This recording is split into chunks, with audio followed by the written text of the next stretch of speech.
Угостителите немаат намера да бидат вратари и да вршат контрола дали гостите се вакцинирани или не. Тие се категорични дека оваа мерка е неспроведлива поради што денес до владата доставија барање за нејзино итно укинување. Доколку истата не ја направа до понеделник, најверојатно ќе следи затварање на угостителските обекти или претпоставувам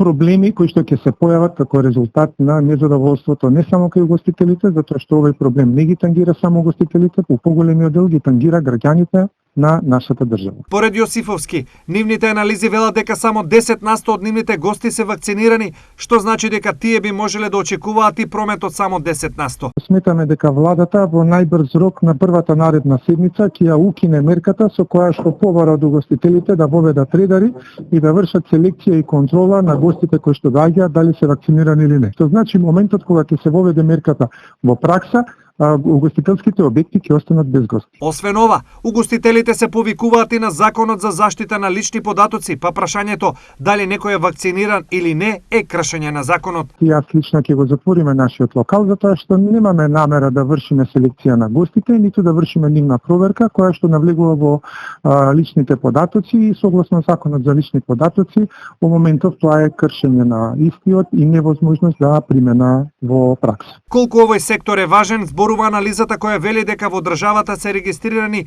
4500 угостителски објекти. Од нив најдиректно засегнати ќе бидат 2500 бидејќи се корисници на владени субвенции, исто како и 300 хотели од најразлична категоризација.